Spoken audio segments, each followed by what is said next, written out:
The wind cracked through the canyon fence as if warning what was to come. Travis McKinnon had been up since before dawn, shoveling hay into the troughs before the sun could bake it into straw. August heat made even breath feel heavy, like you were swallowing embers. His ranch sat low and lonely between two mesas, just wide enough for a man to lose himself if he had the mind. The cattle moved slow in this heat, shadows clinging to their backs, tails twitching with dust-thick boredom. But Bruno never moved slow. He was the biggest bull Travis had ever raised, half Brahmin, half myth.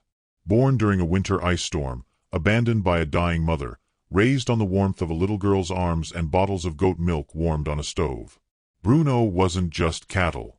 He was memory. He was muscle, yes, and horn. But there was something else in him, too. Something old. Something almost aware. He didn't lead the herd. He kept to himself, standing near the northern fence where the cottonwood tree had broken through drought and survived. Where Ellie used to read him poems when she was just 7, curled beside him on a faded quilt. That was 2 years ago. Ellie was 10 now, taller, louder, her face long from growing fast. But still, some afternoon she'd wander back out there with a carrot in hand, sit cross-legged and whisper secrets into the heat. And the bull would listen. That morning, though, Bruno wasn't by the fence. He was in the lower pasture, head lowered, tail still. Travis noticed first.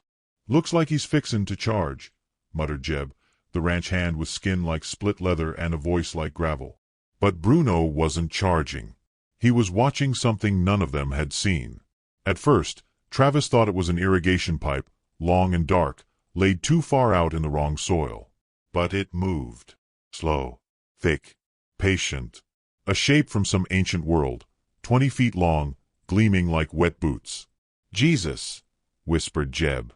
"Is that a—" The thing uncoiled, and the land seemed to hold its breath. The Burmese python moved like muscle made into shadow, its body silent against dry grass. How it got there, no one knew. A smuggler's pet gone rogue? A swamp escapee crawling across 3 counties? It didn't matter. It lunged. Bruno didn't bolt. He stood. Like he had weighed the moment before it came. And then the snake struck, wrapping around his chest, coiling up his ribs like a slow executioner. Dust lifted with every shift. The first twist knocked the breath from the bull's lungs. The second made his knees shake. Ranch hands froze. "Shoot it," Jeb cried. "I can't. You'll hit him." Travis snapped, rifle trembling in his grip. They watched, helpless, as the python did what pythons do, wrapped tighter. The coils compressed lungs, pinned limbs, bent bone. Bruno's nostrils flared, mouth half open, sides heaving. A bull that could crush fences was being crushed himself. But Bruno didn't scream, didn't thrash. He stilled. One step back, then another. Each motion seemed deliberate, like a man in pain who knew the floor plan. With a heaving grunt, he twisted his torso and slammed his ribs into the nearest wooden post. The first crack was sharp. The second sounded like thunder. Wood splintered. The snake flinched.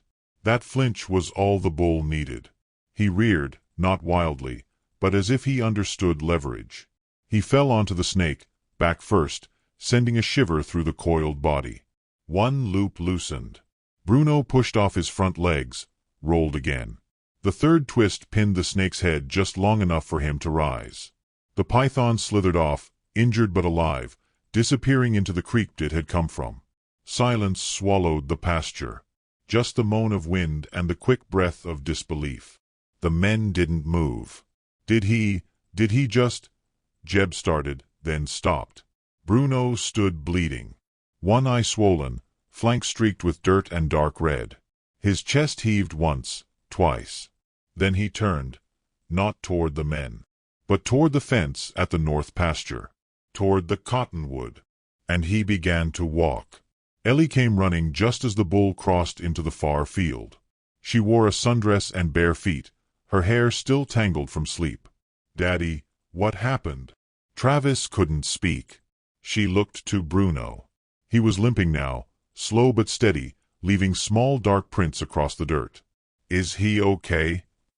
The silence answered for him. Ellie broke into a run, trailing behind the bull. No one stopped her. And Bruno didn't stop either. He made it to the tree. Stood there, breathing like a fire just smothered. Ellie knelt beside him. From a pocket she pulled a carrot. He didn't eat it. He just looked at her, and lowered his head into her lap. Travis blinked. He would say later that the sun played tricks that day, that what he saw was just dust and grief. But Jeb saw it too. The bull, who had nearly died, had chosen to kneel, not from exhaustion, but as if to say, I am not your beast. I am your brother. Ellie didn't cry. She just smoothed the fur behind his ears, her hand trembling. The cottonwood leaves stirred, and the news spread fast. By evening, the vet had come. News vans too.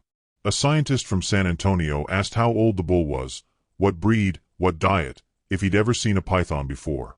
Travis only answered once. He ain't a show trick, he said, hand on Bruno's flank. He's family. But the cameras stayed. The ranch was no longer quiet. The cottonwood became a shrine. Someone posted the photo, Ellie, kneeling beside the bull, his head resting in her lap like an oversized dog. By morning, it was everywhere.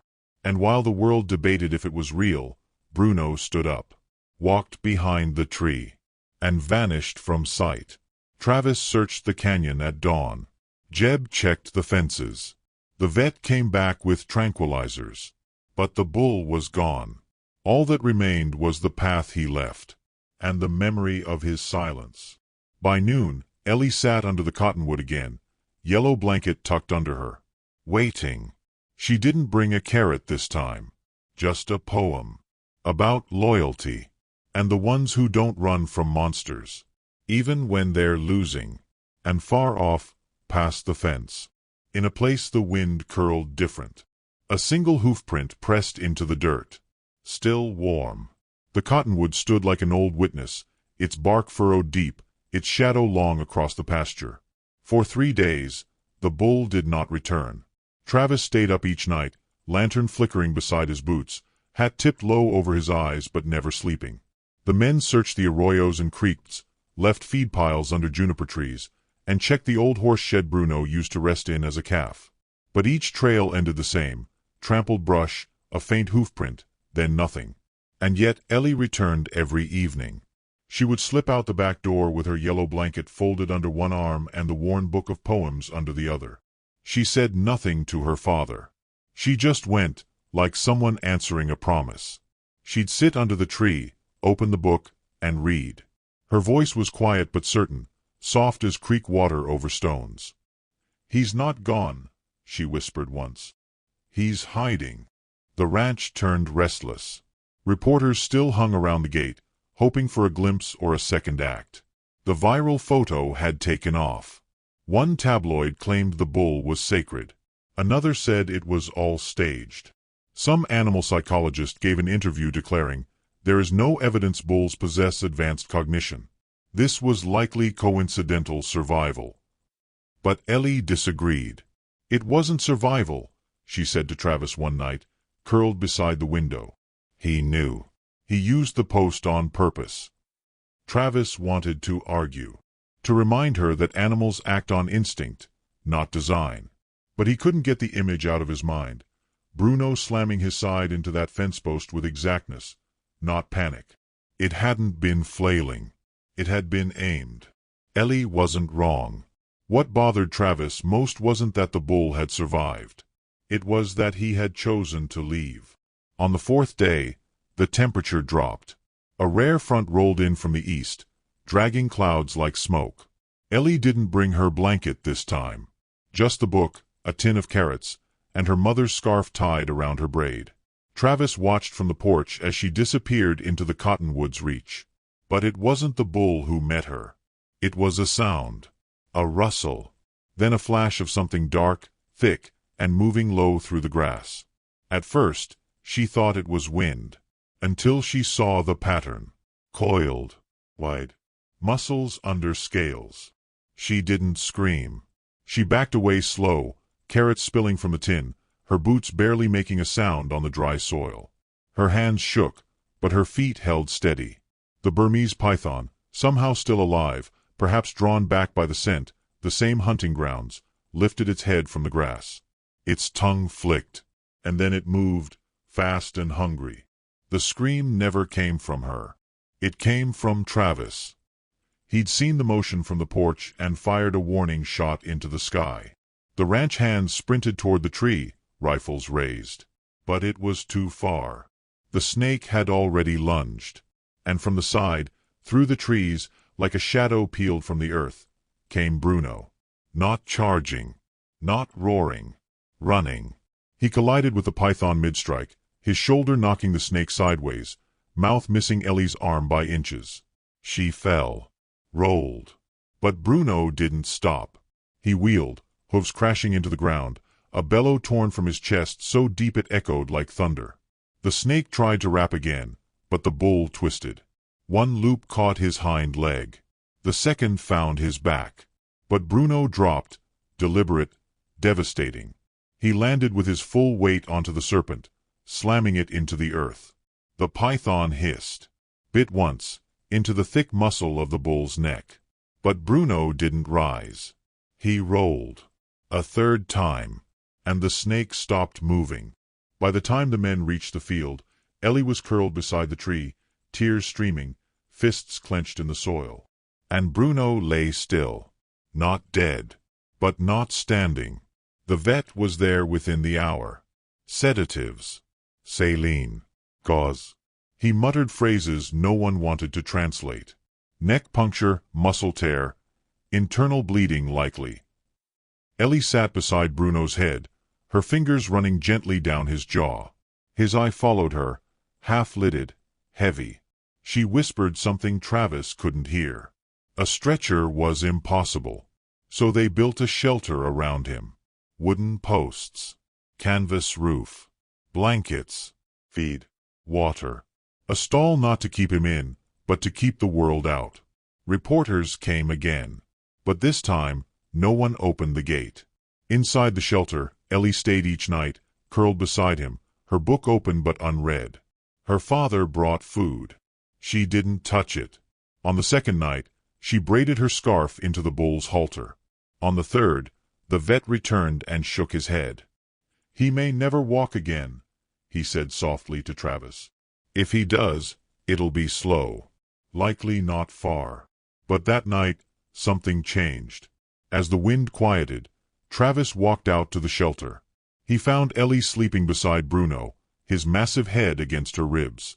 And standing just beyond the wooden posts was the same scientist from San Antonio. He didn't speak, just stared.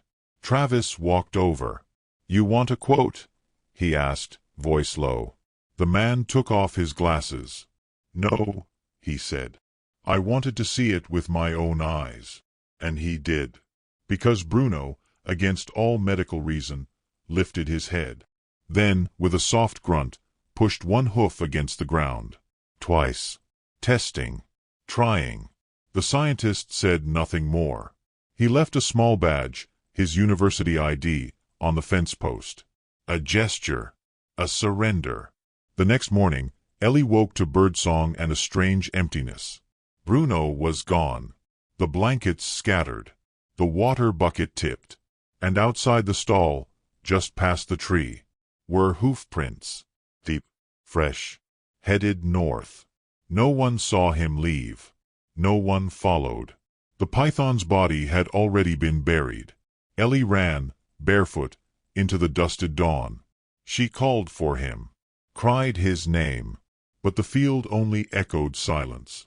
Travis walked out, stood beside her, put a hand on her shoulder, and said, "Sometimes when a thing chooses freedom, you gotta let it go." She didn't speak, didn't move, just stared into the distance. But under the cottonwood, she found something. A piece of her scarf, torn, but tied, delicately, around the tree's lowest branch. Like a thank you, or a goodbye. And far off, beyond the ridge, the wind carried one low, aching sound. the soft bellow of a bull who had once been broken, but chose, one last time, to walk on his own. The sun had begun to soften, less sharp than the days before. It hung low, amber and swollen, bleeding light across the plains. For the first time since the attack, the ranch was quiet, not the hush of grief or fear, but something gentler. A silence that held its breath like it was listening. Ellie hadn't spoken since Bruno disappeared. She still visited the cottonwood each evening. But her voice was gone, not from injury, just absence. As if words couldn't hold what she felt. She didn't cry anymore. Not in front of Travis. Not when her classmates asked. Not even when they played the footage on the news again, frame by frame, showing the bull stepping between her and the python. Heroic, they called it. Instinct, said others. Impossible, murmured a woman from the wildlife department. But Ellie just shook her head, quietly. The ranch settled into a pattern of pretending. Cattle fed. Men worked. Grass grew back in the scarred dirt where the python had writhed. Life, it seemed, went on, but with an ache beneath the soil. Until one morning, 3 weeks later, a letter arrived. It wasn't addressed to Travis, nor to Ellie. It had no stamp, no return address. It was tucked into the slats of the north gate. Scrawled on the outside in faded pencil were 3 words. He's still watching. Travis didn't show it to Ellie. Not yet. He just folded it, tucked it into the pocket of his coat, and stared across the fence line toward the tree. Later that afternoon, a biologist from Austin showed up. She had dark hair in a braid, sharp eyes, and walked like someone used to being ignored. She asked for Travis. "I'm not here for an interview," she said. "I'm here because something's wrong." She pulled out a satellite image. A wide swath of land just beyond the ranch boundary. Ridges, dried creeks, and at the center, a strange clearing, marked not by vegetation but by something displaced. "We've noticed unusual animal migration patterns," she explained. "Deer, coyotes, even mountain lions, avoiding this section. As if something's claimed it." She paused, then said, quieter, "Something large. Something alone." Travis didn't answer. But Ellie, who had been listening from the porch, stood up. "It's him," she said simply. "It's Bruno." The biologist blinked. He'd have to travel 10 miles. Through brush, fences, predators. Ellie nodded. He would. If he had a reason. So they went. Ellie, Travis, and the woman in the braid. Just the 3 of them. No news crews. No sedatives. No tranquilizer darts. Just a girl holding a carrot in one hand and silence in the other. They walked through the canyon path, boots crunching on old pine needles. Hawks circled above. The wind moved differently here, not colder, but heavier, like it remembered things the world had forgotten. The clearing wasn't far. And it wasn't empty. They found him standing beneath a grove of twisted mesquites, where the sunlight barely touched the dirt. He wasn't lying down. He was upright. Still massive, still scarred, but thinner now, ribs showing like faint hills beneath his skin.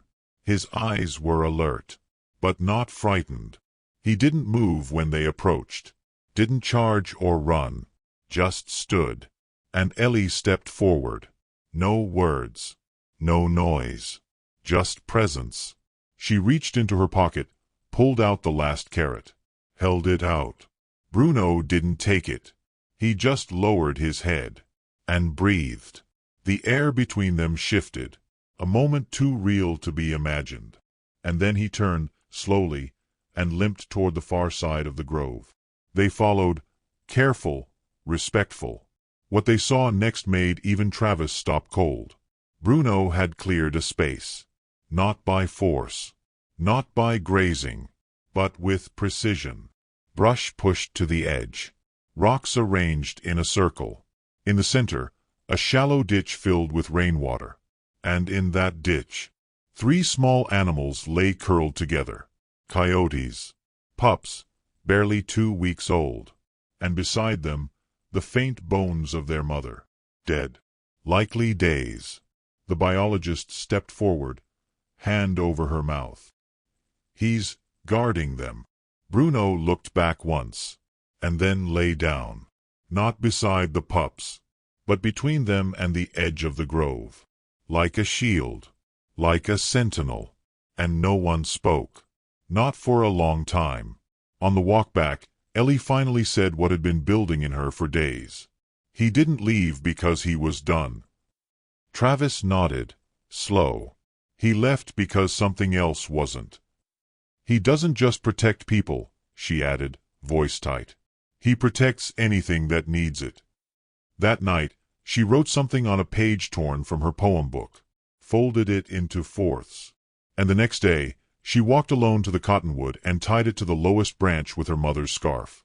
The note read, "He's not a bull. He's a heart that walks, even when it breaks." People stopped asking questions after that. They still visited the ranch, still pointed to the pasture where the viral photo had been taken.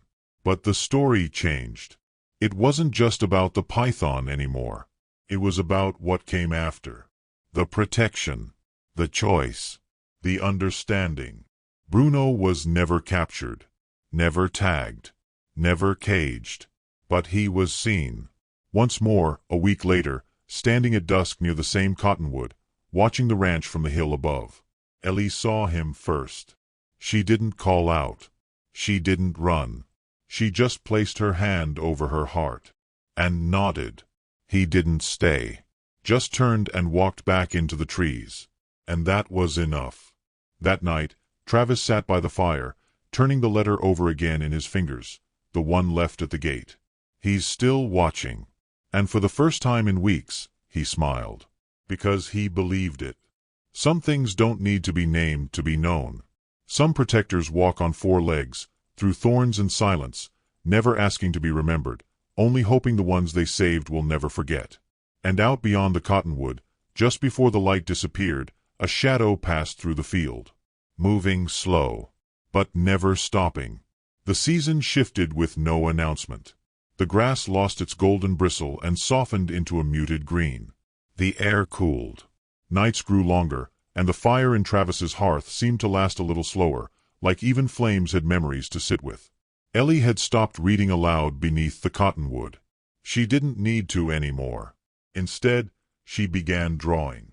Pages from her school notebooks filled with sketches of Bruno, some from memory, some imagined. Him walking through a canyon. Him lying beside the coyote pups. Him staring back over his shoulder at a girl with a scarf. She taped them to the barn wall. One by one. Like breadcrumbs. Like prayers. Travis noticed something else too.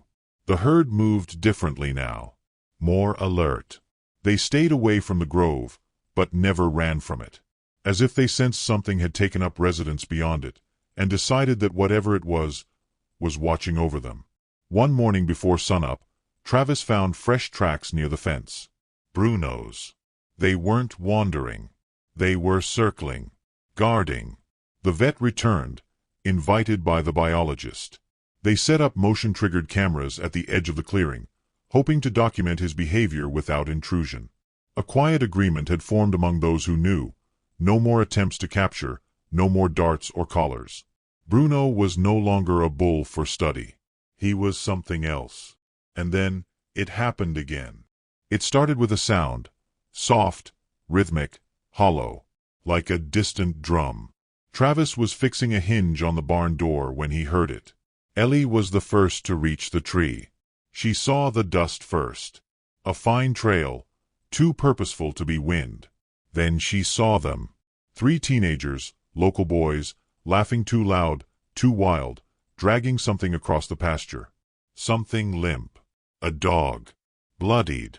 Alive but barely. Its back legs didn't move. They hadn't meant to hurt it. Not fully. Just wanted to teach it a lesson after it tried stealing from their truck. But now they were panicked, unsure what to do with it. Ellie screamed before she could stop herself. The boys looked up, startled. One let go of the rope.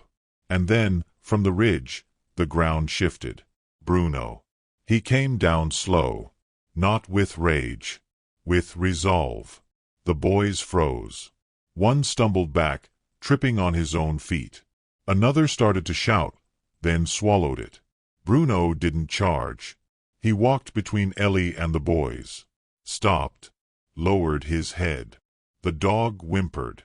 Bruno stood over it. A wall of flesh and will.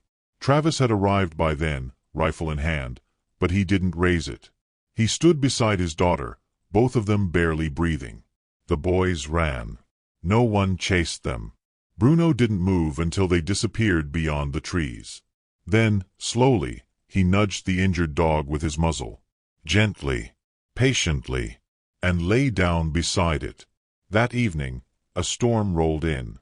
They built a shelter again. Not because they had to. Because they couldn't not. The dog, some stray with matted fur and one ear torn, lay curled against the bull's belly as the thunder shook the sky. Bruno didn't flinch. That night, under a hanging lantern, Ellie drew again. This time, not from memory. This time, she had a model. The next morning, the dog was standing. Wobbling, weak, but walking. Bruno remained in the shelter 2 more days. Then, like before, he disappeared, quiet, at dawn, leaving only hoofprints and a half-chewed carrot. But this time, Ellie wasn't sad. She understood now. Bruno didn't stay because he belonged to the ranch. He stayed where he was needed. And when he wasn't, he moved on. Word spread again. Not through tabloids, but through town talk, farmer to farmer, whispered over fences and passed in church pews. He saved a girl. He saved a dog. He guards the ridge. A boy in a schoolyard said he saw him during a camping trip, standing on a hill at night, staring down at the fire with eyes that caught the moonlight. He looked like a statue. Like a king. They called him things now. The watching bull. The cottonwood ghost. But Ellie never used those names. To her, he was still Bruno. Still the bull who bent fences with his ribs. Who lowered his head into her lap like a wounded knight. Still the one who understood more than anyone thought an animal could. Still the one who chose to come back. One evening, Ellie tied a new drawing to the tree. It showed a small boy, maybe 5 or 6, crying in the dirt while Bruno stood behind him, not touching, not crowding, just being there. She wrote a caption beneath it. Not all monsters want to be fought. Some just want someone to stand between. That night, they sat around the fire again. Just Ellie and Travis. The biologist had returned to Austin. The cameras had been packed up. But the silence remained. And it was Travis who broke it. You know, I used to think animals couldn't love. Ellie didn't answer.